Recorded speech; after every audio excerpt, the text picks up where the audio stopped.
Oi, gente, tudo bem com vocês? Bom, vamos começar a nossa aula, nossa próxima aula, né, que seria agora na segunda de manhã.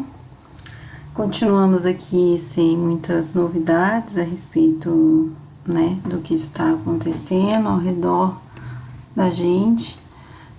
Esse tema sério, esse problema com esse vírus, mas eu espero que tudo se resolva da melhor forma e não vamos parar, vamos continuar nossa matéria, nosso conteúdo, tá bom? Nós vamos entrar agora na sessão 4, onde nós vamos estudar um pouco sobre o quê? Sobre os vírus, né? Já estamos falando pouco esses dias, mas vamos entender um pouco mais, né, de uma forma mais estrutural e funcional, de como esses seres, nem são seres, né, como essas unidades funcionam e podem causar tanto estrago, né. Os vírus, então, eles são entidades biológicas que são dependentes de células. Como a gente já viu isso antes, eles, para conseguirem sobreviver, eles precisam de uma célula para conseguir infectar essa célula e produzir novos vírus, tá? Sozinho, no ambiente, ele é inerte, ele não é capaz de causar nada. Então, ele é um organismo intracelular obrigatório. Nós, né, nas sessões anteriores, a gente destacou para vocês bastante sobre os micro-organismos que são compostos por células, né? Aqueles seres, nós vimos as bactérias, os animais, as células vegetais, todos esses organismos eles são constituídos por células. Mas agora a gente entra nesse estudo dos seres, nem são seres, né, desses organismos que são os vírus, que se diferenciam dos demais seres vivos, por exatamente não apresentar uma organização celular, e por isso eles são considerados acelulares e não são organismos vivos, né? Dependendo do tipo de vírus, né, eles podem receber diferentes nomes. Vai depender do tipo de célula que esse vírus vai infectar ou do tipo de material que esse vírus possui. Então, eles podem ser classificados de acordo com a sua estrutura ou de acordo com a célula que ele vai infectar. Então, eles podem ser então divididos em vírus, viroides, né, que são os vírus das plantas, a gente vai ver mais pro final, os bacteriófagos, os vírus que infectam células animais, e os príons. Esses príons nem são considerados vírus, eles são proteínas, né, príons vem de proteína, mas eles entram dentro dessa classificação por também infectarem células. Essas proteínas têm a capacidade de entrar em células e causar uma infecção, tá? Então, algumas características importantes, né, que a gente já mencionou aqui. Eles não apresentam organização celular. Deixa eu só ver se o vídeo tá ok aqui, só um minutinho. Ok, tá tudo certo, vou continuar aqui. Então, eles são divididos em algumas características importantes aqui que a gente já começou a comentar. Eles então não apresentam essa organização celular, eles são organismos não vivos, tá?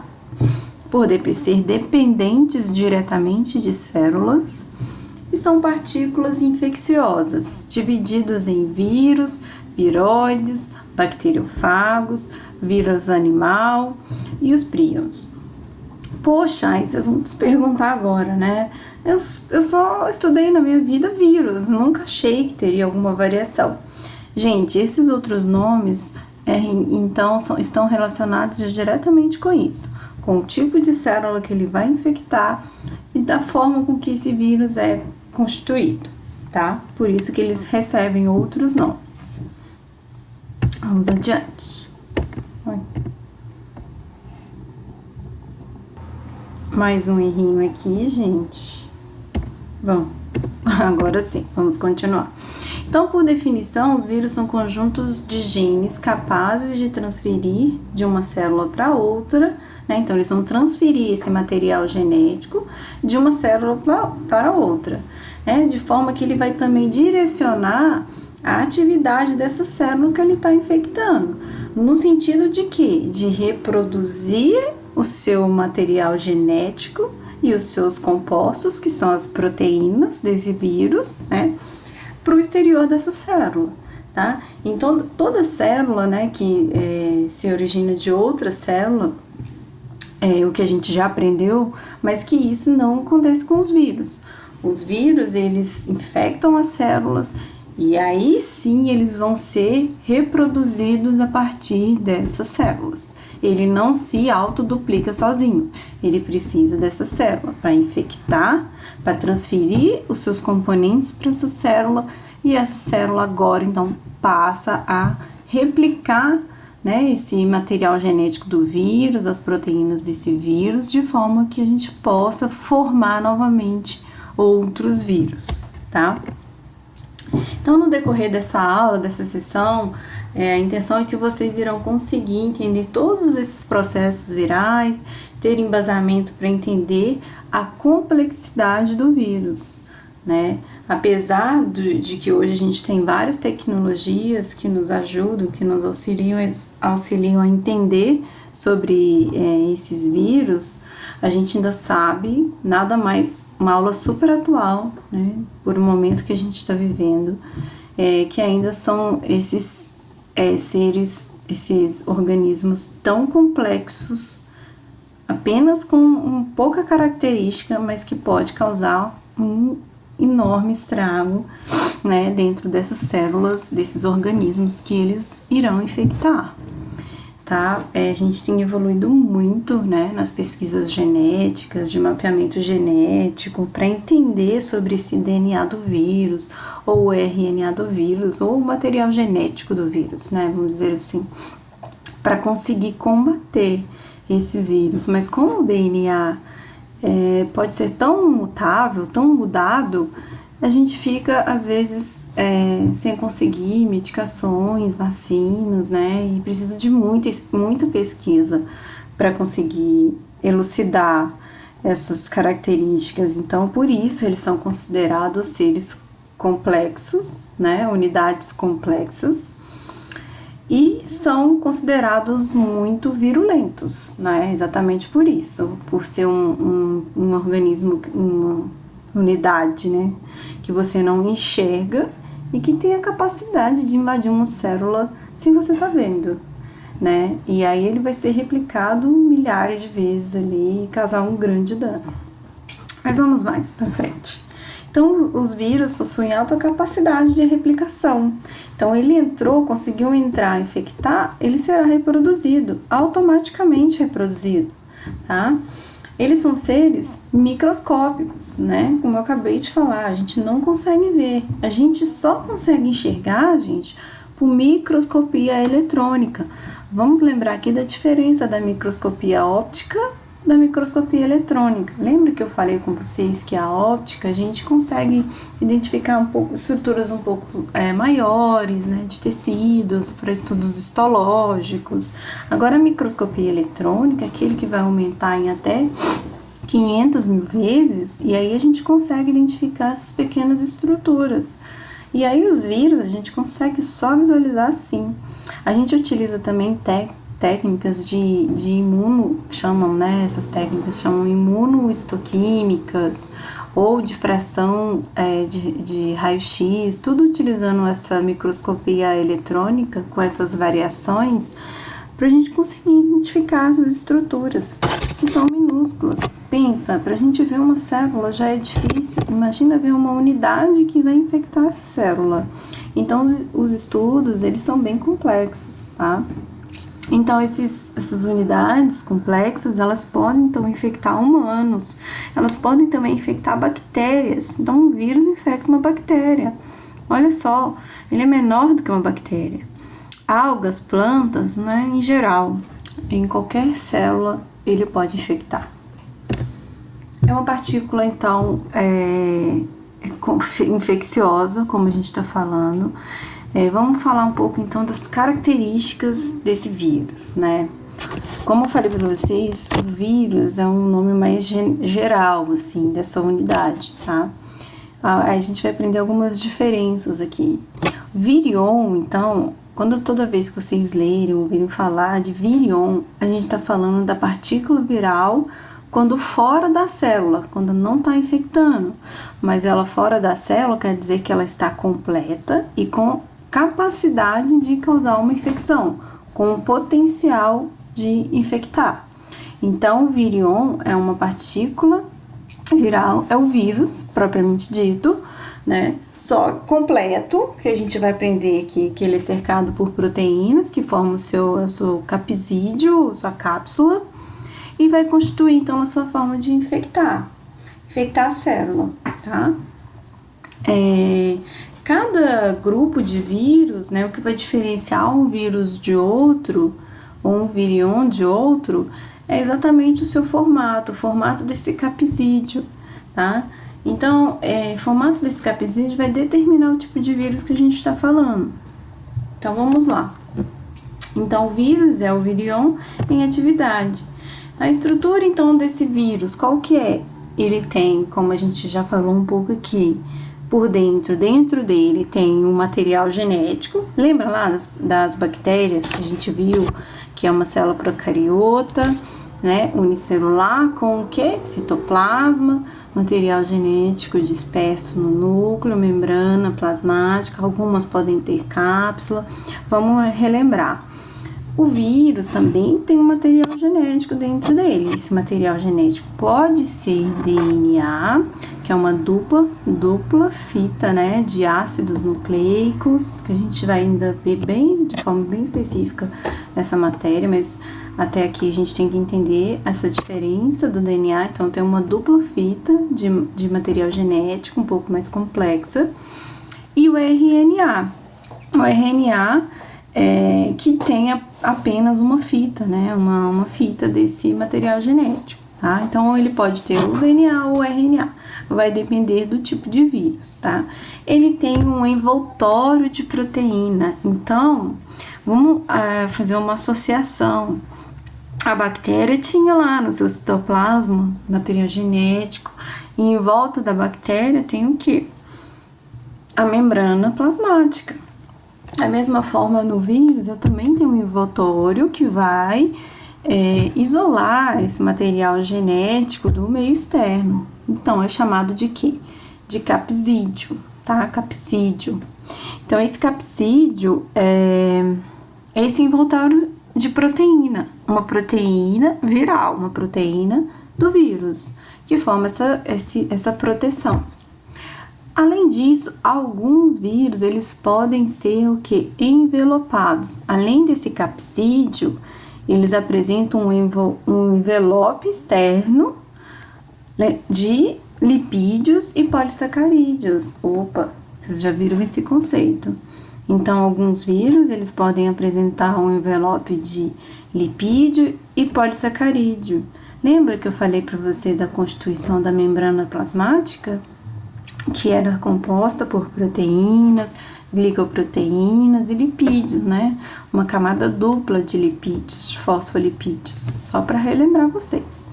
Então, aqui o vírus, ele também pode, além dessa capsídeo que eles todos têm, uns podem apresentar ainda um envelope externo com essa constituição de lipídios e polissacarídeos semelhante à membrana plasmática, tá? Então, é mais ou menos essa constituição do vírus. Uma estrutura completamente simples, né, gente? Ele tem DNA, cápsula e pode ter ou não um envoltório externo. Aí, de acordo, né, com essa morfologia do vírus, a gente vai começar a diferenciar. Então, se ele tem esse formato mais helicoidal, aí um material genético específico, aí a gente tem aqui, ó, papilomavírus, enterovírus, rinovírus, rotavírus, todos com esse formato helicoidal. Ou eu tenho um coronavírus, né, porque esse capsídeo aqui, ele simula como se fosse uma coroa. Então, a determinação, o formato desse capsídeo do vírus, né, somado a esse envoltório, vai determinar o tipo de vírus que a gente está falando. A gente tem vírus que podem ser mais filamentosos, vírus envelopados, e aí vai mudando, vai classificando o tipo de vírus, tá? Então, olha, vai de acordo com o ácido nucleico, ou seja, o material genético, se é de DNA ou se é RNA, e as características que envolvem esses tipos, né, de vírus e as células que eles infectam, tá? Então, isso que vai mudar um vírus de outro. Coronavírus, a gente sabe hoje que ele tem o quê? Uma predileção para as células do nosso sistema respiratório, né? Então, ele vai infectar esse tipo de célula. Já o vírus da hepatite, né, tem uma predileção por células do fígado, e aí por aí vai, né? Essa diferença também de tipo de célula que o vírus vai conseguir infectar é o que vai diferenciar um vírus de outro, tá? Bom, eu tô até falando bastante, o vídeo vai ficar longo, tomara que não dê nenhuma interferência, mas vou seguindo aqui, tá bom, gente? Depois vocês deem feedbacks. Vírus complexos, né? A gente também tem, além dessa estrutura de capsídeo, alguns vírus que são complexos, um pouco mais diferentes, né? Desse vírus que só tem capsídeo e proteína. E ácido nucleico, que é material genético. Esses vírus que são mais complexos, eles são os bacteriofagos. Por que tem esse nome? Porque eles infectam bactéria. Então, esse vírus, ele tem mais ou menos essa constituição aqui. Um capsídeo com uma bainha que tem os prolongamentos proteicos, né? Uma fibra de cauda proteica. Essa cauda proteica é o que vai combinar com a parede da bactéria, né? A parede, a membrana da bactéria. E aí a gente tem um vírus que ele é determinado de bacteriofago porque ele vai infectar as bactérias, tá? Eles também podem ser chamados somente de fagos. Então, eles são considerados complexos porque eles, além de ter o capsídeo, eles têm essa bainha e fibras proteicas que formam essa cauda, que é essa parte que vai grudar na célula, como a gente vê na imagem aqui, né? Que vai grudar na célula da bactéria e reconhecer, ocorre um reconhecimento de proteínas aqui, né, essa adesão, e aí a gente tem a infecção desse vírus na bactéria, tá? Então, por isso que chama bacteriofago. Mais um pouquinho sobre a estrutura. Então, tem o capsídeo, que é formado, né, por essas proteínas virais. Olha, lá na parte azulzinha lá de dentro, porque de fora a gente vê aquele envoltório que eu falei pra vocês. Então, a partezinha de dentro é o capsídeo, tá? Esse envoltório do vírus, ele é formado, então, por proteínas. Além, então, de proteger o ácido nucleico, o material genético, ele também tem a capacidade de combinar-se, né, quimicamente com substâncias, com a superfície das células, para que a gente possa ter ali um reconhecimento celular, um reconhecimento proteico, na verdade, de proteína do vírus com proteína da célula, e aí ocorre a infecção desse vírus, tá? Alguns vírus podem apresentar esse envelope externo de glicoproteínas, né, e lipídios, que formam essa cápsula externa, esse envoltório externo, tá? Aqui é um vírus do HIV, só para exemplificar. Esse capsídeo, então, como a gente falou, ele é formado por proteínas que são produzidas pelo próprio material genético do vírus. Fornece proteção, né, rigidez, e vai variar de acordo com o tipo de vírus. Esse formato externo ele pode variar. Tá vendo? O adenovírus tem esse formato mais icosaédrico, aí entra um pouco na parte geométrica, helicoidal ou complexo, como eu mostrei para vocês o bacteriófago. Aí esse envelope viral, que é a parte externa ou como se fosse uma cápsula externa ao envoltório do capsídeo, né, como mostra nessa imagem aqui bem bonita, é esse envelope externo, ó, formado de glicoproteínas, tá? E lipídios, né? Então aqui a gente tem por dentro o capsídeo do vírus e dentro do capsídeo a gente tem o RNA, o DNA desse vírus, tá? Mas esse envelope externo é como se fosse essa cápsula, que é muito semelhante à membrana, né? A constituição da membrana das células, que a gente deve entender o porquê disso, tá? Olha lá, para a gente aprofundar então mais sobre esse assunto, né, do envelope viral, essa cápsula externa, a gente tem que entender a forma de infectar a célula do vírus, tá? Então, alguns vírus, eles saem da célula hospedeira com esse envoltório derivado do próprio sistema da célula que ele infectou. Então, gente, esse envoltório viral, ele é uma bicamada lipídica com proteínas inseridas. Vocês já viram esse conceito, que forma até um mosaico fluido. Opa, é semelhante à membrana plasmática. Então, o vírus, ele pode infectar a célula e na hora que ele vai ser expulso, vamos dizer assim, da célula, esse envoltório, né, é colocado no vírus, tá? Vamos colocar assim para vocês entenderem. E aí, esse envoltório externo, ele é formado pela mesma constituição das membranas da célula, tá? Lipídios, basicamente. Então, ó, os lipídios são os mesmos das membranas celulares, mas aí que tá a diferença. As proteínas que são inseridas, né, dentro dessa estrutura do vírus, de membrana ou de cápsula, elas são as proteínas codificadas pelo vírus, são proteínas virais, né, que são principalmente glicoproteínas, que irão o quê? Fixar esses vírus às proteínas específicas da membrana da célula que ele vai infectar. Então, vamos lá, para ver se todo mundo entendeu. Eu tenho um vírus que pode ter uma cápsula externa. Essa cápsula externa, né, a maior constituição dela é de glicoproteínas, tá? Glicoproteínas e lipídios. Esses lipídios, né, esses lipídios são formados principalmente pela mesma constituição da célula que o vírus infectou. Mas as proteínas totais dessa membrana que constitui essa cápsula, elas são virais.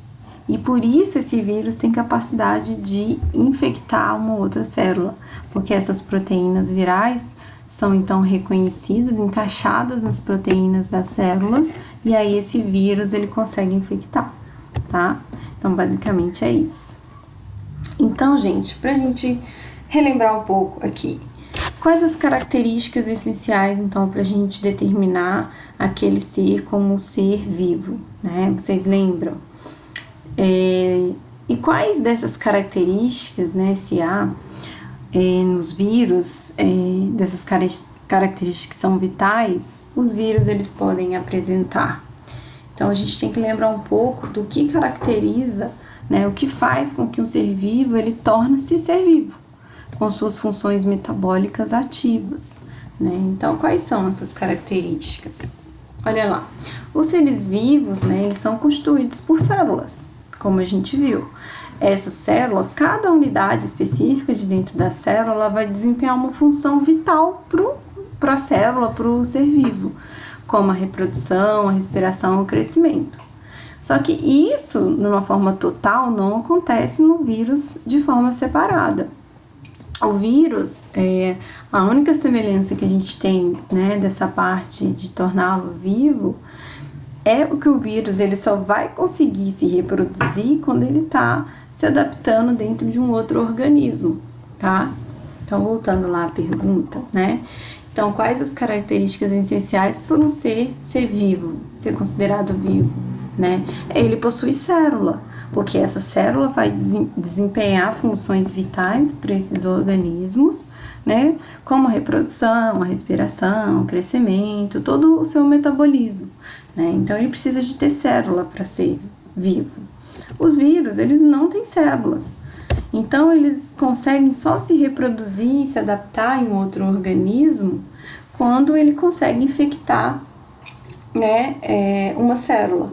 Mas qual dessas características vitais, né, que o vírus consegue ter? Bom, a de reprodução. A única coisa que ele faz é se reproduzir. Mas para se reproduzir, né, ele precisa de ter uma célula viável, uma célula que ele consiga infectar para se reproduzir, tá? Mas para isso ele precisa se adaptar dentro dessa célula. Isso é uma questão importante. Então, esse vírus, ele vai entrar na célula hospedeira, ele vai duplicar o seu material genético que já tem dentro dele, e aí, a partir dessa duplicação desse material genético, outras proteínas do vírus vão sendo produzidas, como as proteínas da sua própria cápsula. Ali a gente entende o quê? Poxa, estou duplicando o material genético, começa a produzir várias proteínas. E quais são essas proteínas? As proteínas que formam a cápsula ou capsídeo do vírus. Ah, então se eu tenho DNA sendo duplicado, eu tenho proteína sendo formada para formar minha cápsula, eu tenho um vírus novo. Então, esse vírus, ele vai sendo formado dentro dessa célula, tá? Então, o vírus, ele entra na célula hospedeira, ele pode inibir esse funcionamento, né, normal da célula, inserindo esse material genético nessa célula e passando a comandar, a partir dali, toda a síntese de proteína daquela célula, toda a sua fabricação, né, de proteínas, todo o seu metabolismo dentro dessa célula. Ele vai influenciar tudo, ele vai modificar todo o que? A estrutura vital de um ser vivo, né? Como a gente aprendeu já esse conceito. E como que ocorre então essa reprodução, né, gente? Ela pode ser de dois tipos, tá? Ela é considerada uma reprodução, uma multiplicação lítica ou uma multiplicação lisogênica. Vamos entender o que cada uma aqui. Multiplicação lítica ocorre por 4 fases, né? Uma fase que a gente chama de adsorção, penetração, eclipse e liberação. A adsorção nada mais é do que absorver, do que é o quê? Não é penetrar, porque é a próxima fase, tá? Adsorver é só conectar, vamos dizer assim. A gente vai conectar parte desse vírus, ou seja, uma proteína que está lá na cápsula do vírus, que vai ligar a célula hospedeira, ocorre então um reconhecimento desse vírus, e isso acontece por meio do quê? Dessa fixação dessas proteínas que são específicas de cada vírus e de cada célula receptora. Então, por isso que às vezes um vírus que vai infectar a célula respiratória, ele não consegue infectar uma célula do meu sistema urinário, vamos dizer assim, tá? Só pra gente comparar e entender. Então, essas proteínas de reconhecimento, elas são altamente específicas para grupos de células separadas. Então, por isso que a gente tem vírus de uma coisa, vírus de outra coisa, tá? Vírus de sistema respiratório, vírus de sistema reprodutor. Então, isso vai mudar de acordo com essa proteína do vírus, que vai promover essa adsorção. Aí sim, aí vem a penetração, que é o que? A entrada do vírus na célula. Então, ele absorveu, ligou, entrou, ligou e entrou. Então, ele liga e entra na célula através da membrana dessa célula que ele está infectando, que ele vai hospedar. Aí a gente passa para a próxima fase, dentro dessa multiplicação lítica, que seria essa fase de eclipse, ou entende-se assim também como um controle do metabolismo. Então, o controle do metabolismo do vírus. Então, após essa entrada do vírus, né, ele fica por um tempo ali na sua forma latente ou vegetativa. Nessa forma latente ou vegetativa, é uma fase de adaptação, né, desse mecanismo proteico, desse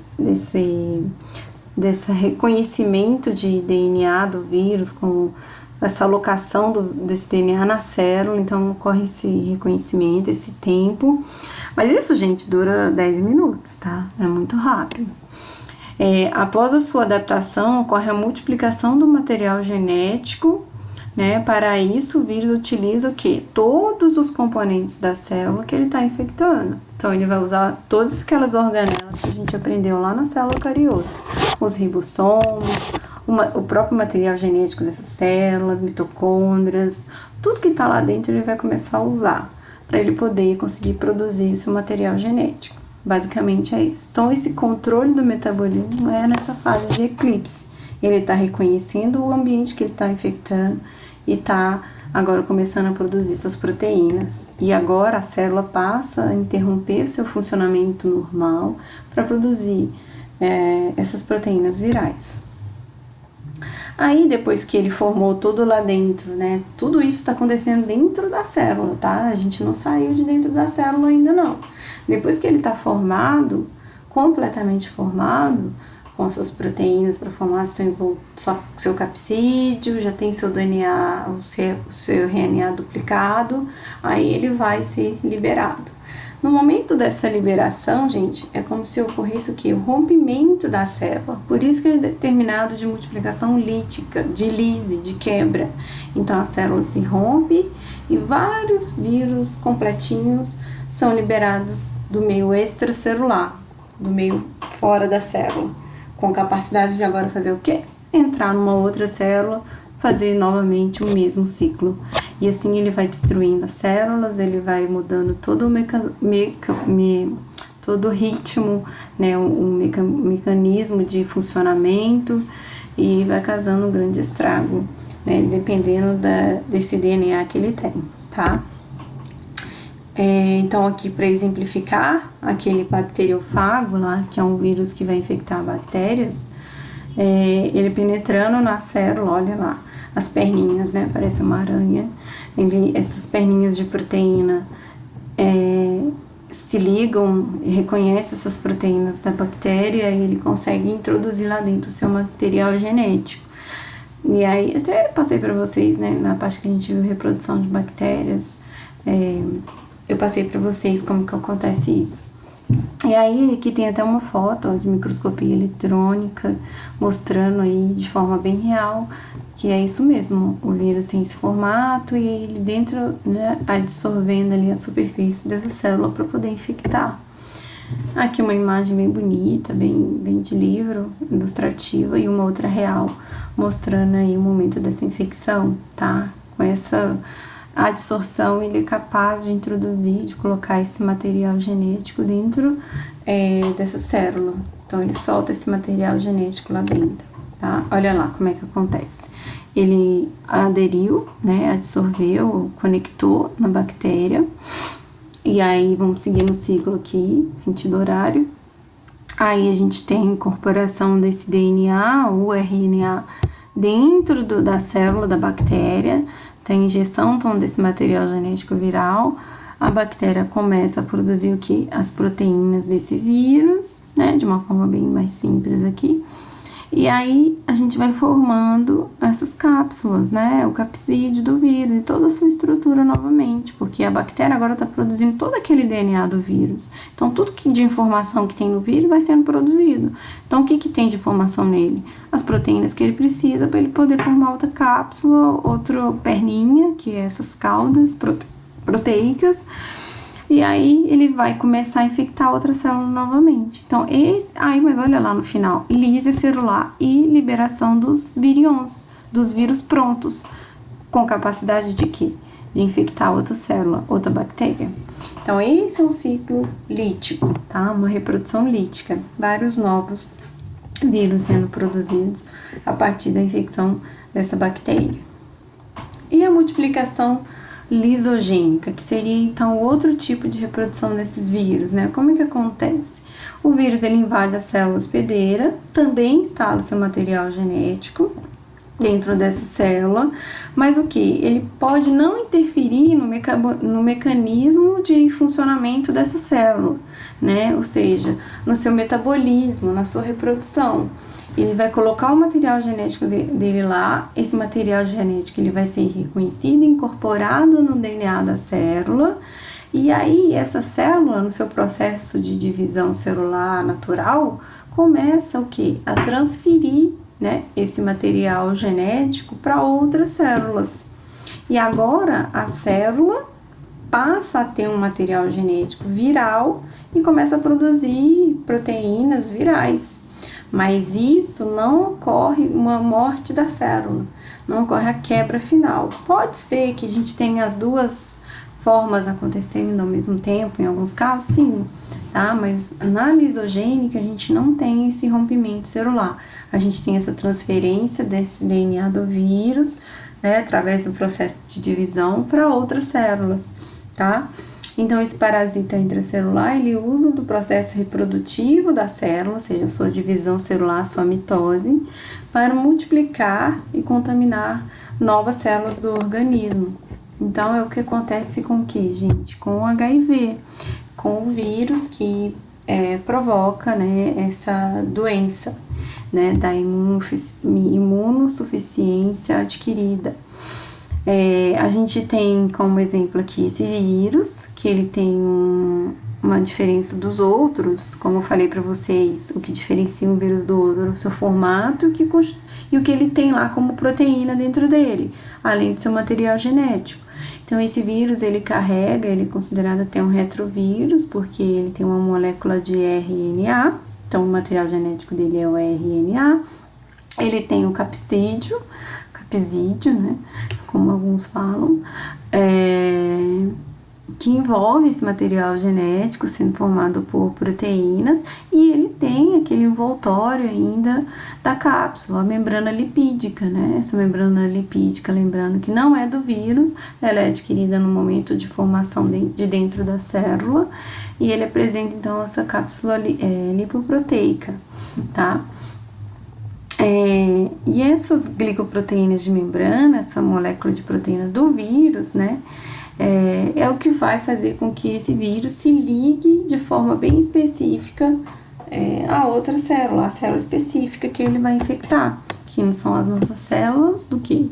Do nosso sistema imune, os nossos sistemas de defesa, são as células T, né, TCD4, é o tipo de linfócito que esse vírus consegue aderir, porque essas glicoproteínas de membrana são específicas para as minhas células de linfócitos do tipo TCD4, tá? Então, olha só como é que acontece isso num linfócito, né? Dando exemplo para a gente entender o que seria essa reprodução lisogênica, né? Voltando aqui, lisogênica do vírus, tá? É disso que eu tô falando. Então, olha lá, a gente tem aqui o vírus, olha lá, CD4, esse rosinha grande é a célula humana, o linfócito, que o vírus da AIDS, que é o HIV, ele vai ligar. Então, o CD4, gente, tem um receptor marronzinho, ó, que liga a bolinha azul do vírus, né? Que seria o quê? Esse receptor específico para o CD4, que é essa proteína do vírus. Ele ligou, o que acontece? Ele entra dentro da célula, injeta seu capsídeo lá dentro, seu material genético, entra tudo, só fica para fora a membrana externa, o envoltório do vírus externo, entra toda a estrutura. O que acontece? Através desse vírus agora ele vai multiplicar o seu material genético, por isso ele tem essa enzima que chama transcriptase reversa. O que é isso? O vírus, ele tem RNA, mas ele, para duplicar o seu material genético, né, transformar esse material genético em DNA, ele tem essa enzima. Então, essa enzima transcriptase reversa produz o DNA a partir do RNA do vírus. E aí, esse DNA, ele é incorporado no DNA da célula do linfócito. Opa, olha lá, agora o meu linfócito tem um material genético incorporado do vírus, que passa a reconhecer esse material genético e produzir proteínas do vírus. Essas proteínas vão formando outros vírus que, olha lá, que saem da célula, sentido horário aqui mais uma vez, tá bom, gente? Não sei se vocês estão acompanhando aí. Saem, é difícil online, né, gente? Quando tem muita imagem, vamos fazer um esforço. Queria estar na sala mostrando para vocês, mas vamos lá. Então, esse material genético sai, né, é reconhecido e forma outro vírus. Novos vírus prontos, sem romper essa célula, para o quê? infectar, produzir outros vírus. Mas esse DNA, gente, ele pode ficar lá dentro sem produzir outros vírus. Aí a gente fala que esse DNA ele está incorporado, mas ele está latente, tá? É o que acontece, por exemplo, com uma pessoa que não tem sintoma nenhum da doença, né? A gente vai ver aqui mais pra frente que isso acontece também com o vírus da herpes. Então, ele fica de forma latente lá dentro, sem produzir novos componentes. Bom, esses mecanismos, eles são muito bem elucidados, tá? Como que essa diferença, como isso vai produzir, vai depender muito do sistema imunológico da pessoa, enfim, então várias variáveis aí. Mas a gente sabe que isso pode acontecer, tá? Então, esse material ele pode ficar latente lá dentro, sem formar outros vírus. Ou ele forma, mas sem romper totalmente essa célula, tá? Então, gente, a gente consegue observar aqui que tem aqui dois exemplos, né? Do ciclo lítico e do ciclo lisogênico. Lítico à esquerda, de quem tá olhando, e lisogênico à direita. E olha lá, a gente pode observar que tem alguma parte aqui que é incomum nesses dois ciclos, né? O que vocês acham que é comum? A gente tem o vírus infectando a célula, aqui eu já tenho uma célula com o DNA do vírus, mas olha lá, chega uma parte que é comum desse ciclo. E aí a gente tem o que? A célula, esse DNA sendo incorporado dentro da célula, para que isso se torne, né, uma célula infectada. Então, essa parte comum seria essa semelhança do ciclo, seria essa fase, ó, de incorporação desse DNA no próprio DNA da célula. Aqui começa a produzir, no ciclo lítico, começa a produzir vários vírus, a romper essa célula, e esses vírus sendo liberados para infectar outra célula, como um bacteriófago. Aqui no lisogênico, a gente tem o DNA sendo incorporado, ele é reconhecido na célula, assim como é no ciclo lítico. Mas aí o que acontece? A célula, ele é incorporado, a célula passa a ter esse DNA do vírus, se divide e todas as células agora, a partir dessa célula, terão o mesmo DNA viral, o mesmo DNA do vírus incorporado, ou seja, a gente vai ter uma infecção de todas as células a partir dessa, pelo DNA do vírus, que pode aqui formar esse vírus ou pode ficar só incorporado lá dentro, causando também alterações dentro dessa célula, tá? Então, aí a gente tem esse ciclo lisogênico. Legal, né? Olha lá, o vírus da herpes, um outro exemplo dentro desse ciclo lisogênico, né? A questão da latência que eu falei pra vocês. Muita gente que tem herpes sabe como é que isso funciona, né? Uma hora o herpes aparece, outra hora ele não aparece, uma hora ele se manifesta, outra hora ele não se manifesta. Logo, esse vírus que a gente ainda vai estudar muito, né? Principalmente vocês, como estudantes da área odontológica, da odontologia, tem que aprender bastante sobre o herpes, né? A gente vai conviver muito com essas manifestações desse vírus. Ele também, aí a gente vê que o exemplo da infecção desse vírus, que pode ser em célula epitelial, células de mucosas, né? Ele também pode ficar em células neurológicas, enfim, ele já tem uma absorção um pouco mais ampliada. E ele vai entrar dentro dessa célula, acompanhando desde o 1, né, até todas as fases aqui. Ele vai, mesma coisa que a gente viu no outro vírus. Ele entra, coloca o seu material genético, esse material genético vai sendo reconhecido, adaptado dentro da célula. E aí ele entra dentro do núcleo, olha lá, entra o capsídeo com o DNA do vírus, né? Uma diferença, gente, que a gente observa nas infecções dos vírus em células animais é que entra a cápsula com o DNA dentro da célula. Só fica para fora o envoltório externo, né? Diferente, por exemplo, da célula do bacteriófago, que vai infectar a bactéria. Ele coloca só o DNA dele lá dentro, não entra cápsula, não entra nada, tá? Aqui entra todo o vírus com o capsídeo e o material genético. Aí, ó, ele vai sendo incorporado dentro do núcleo dessa célula, onde tem o material genético da própria célula. E agora a gente passa o quê? Ao RNA, né, mensageiro, lê esse material genético que é o DNA, e aí a gente passa a produzir características, né, virais dentro dessa célula. Esse DNA ele pode ficar lá dentro, latente, dentro do núcleo e não produzir novos vírus, né? Não ter nenhuma alteração, a célula continua até funcionando, mas em algum momento, por algum outro fator, que aí a gente vai associar ao sistema imunológico, às vezes o sistema imunológico cai, né? Aí a gente não consegue mais controlar esse sistema de proteínas, de DNA lá dentro, e aí ele passa a produzir vírus. Aí a gente tem um quadro agudizado, clínico, do que realmente é a infecção do vírus. Por isso a gente tem a manifestação clínica na pele, na mucosa, né, daquelas bolhas, feridinhas, que são exatamente a resposta desse sistema em relação a essa infecção que está acontecendo, tá? Então, de uma forma geral, esse vírus, né, da herpes não é um único vírus, tá? A gente tem uma família, então são encontrados hoje 8 tipos de vírus dessa família do herpes vírus. A gente sabe que a partir de certa idade ou de meia idade, quase todas as pessoas são soropositivas para o herpes, né, para o vírus da herpes, só que a gente nem sempre vai manifestar a doença exatamente por isso, tá? Após a infecção primária, que é aquela infecção que você tem às vezes quando criança, né, que dá febre, a criancinha fica toda cheia de feridinhas, e aí a gente tem o vírus permanecendo de forma latente. Ele pode ser que ele em algum momento da vida ele apareça novamente, ou pode ser que não, tá?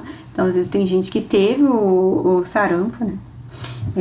Eu acho que eu coloquei aqui no quadro, deixa eu ver aqui, a catapora, falei sarampo errado, desculpa, gente, que tem essa primeira infecção, a primo-infecção, né, que normalmente às vezes quando é recém-nascido, quando é infância, pode causar certas feridas bem intensas, agressivas, profundas, né, na criança, levar essa criança até em doenças mais graves, com infecções secundárias a essa,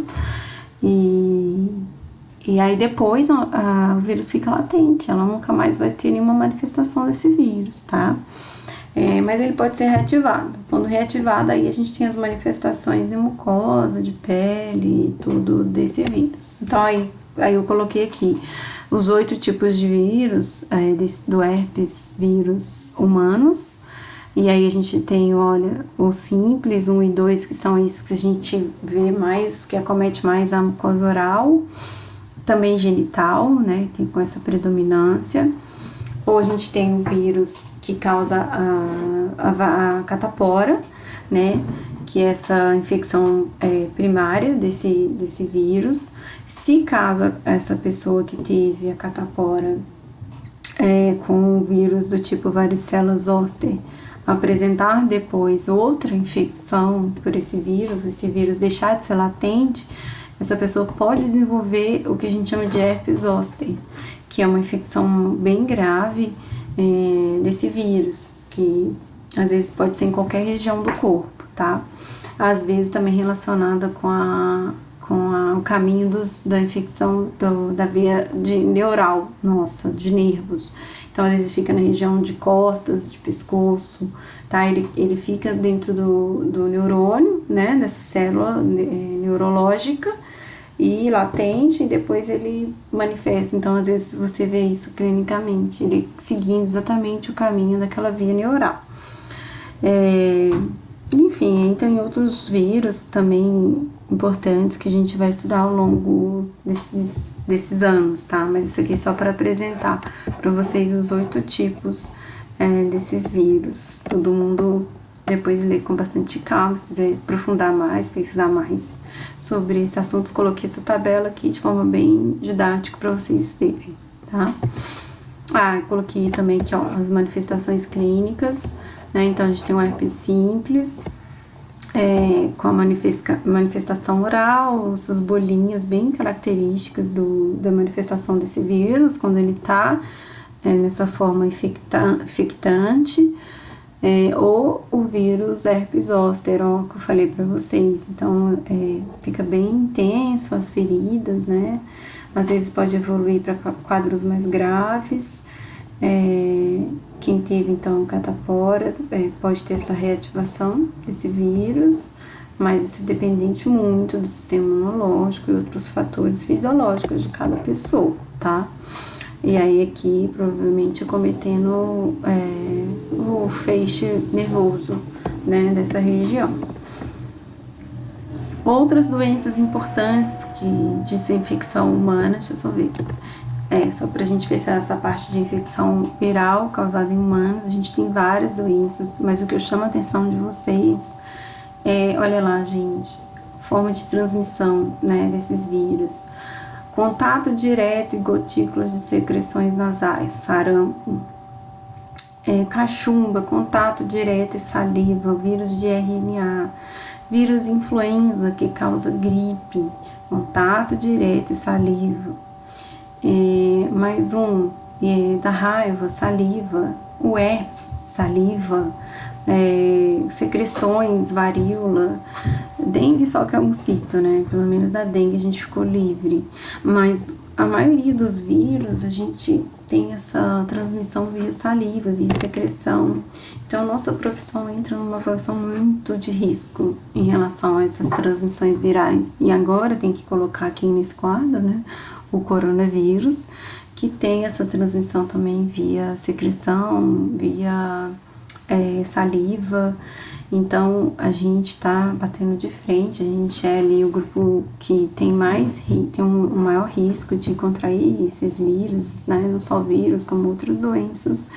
Então vamos tomar cuidado, por isso que a gente vai desde então usar bastante os nossos equipamentos de proteção individual, tentar ao máximo, não esquecer do óculos de proteção nunca, porque a gente não enxerga essas micro unidades, né, essas unidades que só a microscopia eletrônica que mostra. Então vamos tomar cuidado, tá? Porque a gente pode contaminar, além da gente estar mexendo com saliva, com secreções o tempo inteiro, a gente ainda utiliza os materiais que são perfluorocortantes, que pode ter contaminação via sangue. Então, a gente não tá livre disso, né? Então, todos esses vírus de contato direto via fluido, secreção, sangue, eles podem ser, a gente pode ser porta de entrada, né? Então, os dentistas que vocês conhecem, aproveito para deixar meu recado, né? Para os dentistas que vocês conhecem, que ainda estão atendendo, nesse quadro atual do coronavírus, gente, não é para parar.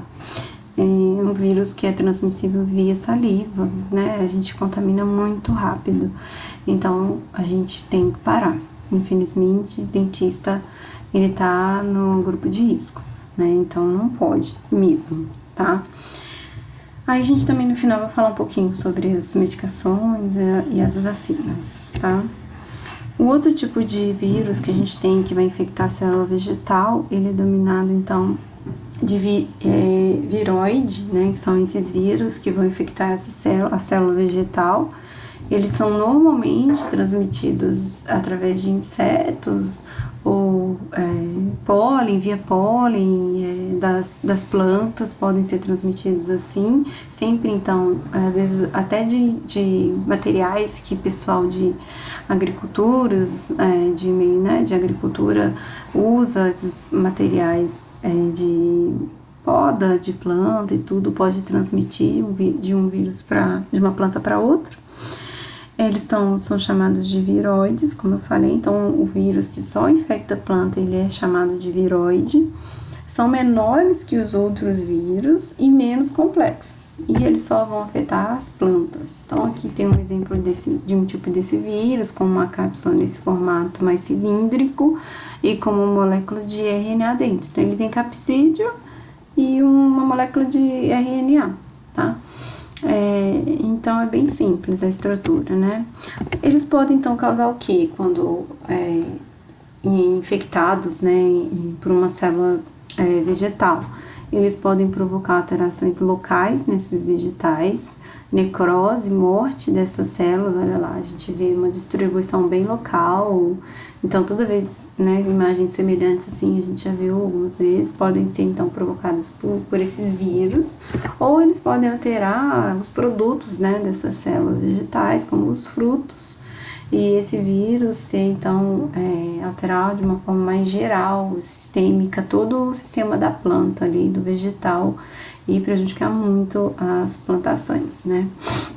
E aí a gente tem essa infecção generalizada do vírus, alterando o fruto, né, o produto dessa célula, tá? Em relação a tratamentos, né, vacinas e drogas antivirais. As vacinas, a gente sabe, todo mundo sabe que é produzida a partir do próprio DNA do vírus modificado, e aí a gente começa a produzir anticorpos, nosso sistema imunológico passa a reconhecer aquilo, como aquilo está modificado em uma pequena quantidade, a gente consegue combater, né? Nosso sistema imunológico consegue combater e criar anticorpos para aquele vírus. Então, a partir de um outro contato com esse mesmo vírus, esse mesmo DNA que já foi introduzido de forma modificada, a gente já tem os anticorpos prontos. Então, aqui a gente vira ali uma via de combate direta a esses vírus, tá? Então, as vacinas são os tratamentos mais eficazes e eficientes, né, para os tratamentos, para as infecções virais. Antibióticos, a gente sabe que não tem função, porque o antibiótico, ele vai atuar no organismo vivo. O vírus, para ele estar vivo, ele tem que estar dentro da célula, e o antibiótico não vai ter essa ação. Então, o antibiótico não tem nenhum efeito sobre o vírus, não adianta indicar antibiótico para infecção viral. E a gente também tem algumas drogas antivirais, né, como as drogas de combate, todo mundo conhece, do HIV. São drogas, né, são substâncias químicas que reagem aí essas drogas têm uma ação já dentro da célula, por isso tem efeitos colaterais, e aí a gente tem modificações desse DNA do vírus, ou pode até ter uma ação ali de reconhecimento da cápsula viral e alterar esse vírus, ou pode ter essa ação de dentro da célula de DNA viral. E aí a gente tem essa droga atuando lá dentro e modificando, inativando, de certa forma, a ação desse vírus. Então, a gente tem essas duas formas de tratamentos, né? Lembrando que para o coronavírus a gente não tem nenhum tratamento até a data de hoje, mas como a gente ainda bem que temos uma evolução grande dentro da nossa evolução genética, e aí a gente acredito que a gente vai ter sucesso com essa vacina, né? A gente acredita nisso, e nos grupos que eu faço parte também, de pessoal que é dessa parte de genética e tudo, eles estão falando disso. Vacina promissor, é um tratamento promissor, mas a gente infelizmente atualmente não tem. Então hoje está sendo tratamentos para remoção de sintomas, né? Algumas drogas aí sendo estudadas que inativam o vírus, aí entra nesse conceito de droga antiviral, e aí a gente sabe que inativa o vírus, ele não consegue se reproduzir, mas nada comprovado de forma científica, tá, gente? Apenas estudos. Até temos já artigos científicos publicados sobre esse vírus, que é o coronavírus, sobre algumas medicações, né, específicas, que estão sendo utilizadas e testadas, mas ainda são testadas numa população muito pequena. Então, isso não pode ser dado como um protocolo de medicação, só para vocês entenderem melhor. Então, a partir do momento que a gente tem isso sendo utilizado por um grande número de pessoas, e isso dando certo, aí sim é estabelecido como um protocolo de medicação para essa doença. Por enquanto, como não tem, a gente não tem isso como uma medicação efetiva, tá? Ai, pessoal, o vídeo ficou longo, eu não consigo falar pouco, infelizmente. Espero que eu consiga mostrar tudo para vocês. Revejam a aula. É muita informação. Tenho no livro também de vocês, eu segui mais ou menos o que está no livro de vocês, acrescentei outras informações. Mas agora vocês podem, se vocês têm, né, agora a capacidade de realizar os exercícios da sessão 1.4, lembrar de assistir a pré-aula lá da sessão, após a aula, com os vídeos. E além disso, eu gostaria que vocês anotassem dúvidas, e essas dúvidas podem ser enviadas para mim por e-mail por enquanto, tá? Vou tentar responder vocês na medida do possível, para a gente conseguir não perder aí o raciocínio da matéria. Também vou passar para vocês o trabalho, que seria o que a gente está encerrando com essa aula, unidade 1. Então, vou passar um trabalho de revisão, tá? É um trabalho que deverá ser feito em grupo, então vocês podem criar um grupo aí no WhatsApp, de 3 a 4 alunos. E esse trabalho vocês fazem discutindo em grupo, de uma forma online. E ele vai ser entregue para mim, tá? Na data do dia 6/4, esqueci de escrever aqui, mas anotem aí. Então, dia 6/4, todo mundo entrega esse trabalho, respondendo as questões que eu vou anexar. Vai estar aqui embaixo, né, da aula, vai ter a aula vídeo, que vai ter o link, né, desse vídeo, e depois eu vou colocar o exercício. Todo mundo, gente, por favor, coloquem os nomes completos, a atividade que a gente está falando, como uma capa mesmo, tá? Depois a gente vai discutir isso um pouquinho em aula, de como é que vocês podem elaborar esses relatórios, essas respostas. Tem que ter capa, identificação, o que a gente está falando, tá? No tema, né, do trabalho. Tudo isso tem que colocar, tá bom, gente? Porque pra eu saber exatamente, são muitas turmas, né? Então, assim, na verdade não são muitas turmas, mas são muitos alunos e a gente fica às vezes um pouco perdido, tá? Então, é bom identificar. Esse trabalho, então, tá relacionado com tudo que a gente viu até agora, não vai ser nada muito difícil e eu acho bom que todo mundo vai conseguir rever todo o conteúdo da matéria. Então, vamos rever e já fazendo esse trabalho aí de forma paralela, tá? Semana que vem a gente já inicia com a unidade 2, dando sequência a esse estudo. Mas, mais uma vez, encontro à disposição de vocês e bons estudos. Outro recado, antes de desligar aqui. Todo mundo presta atenção no que eu tô pedindo, gente. Não esqueçam as datas de entrega, para não perder o lançamento dos pontos, porque isso eu não tenho como mudar no sistema, tá? Tudo é com data certa, então prestem bastante atenção, tá? Se tá perdido aí, manda mensagem pro representante, que é o Eric, ou manda um e-mail pra mim, pra gente tentar auxiliar da melhor forma, tá bom? Até mais, gente. Tchau, tchau.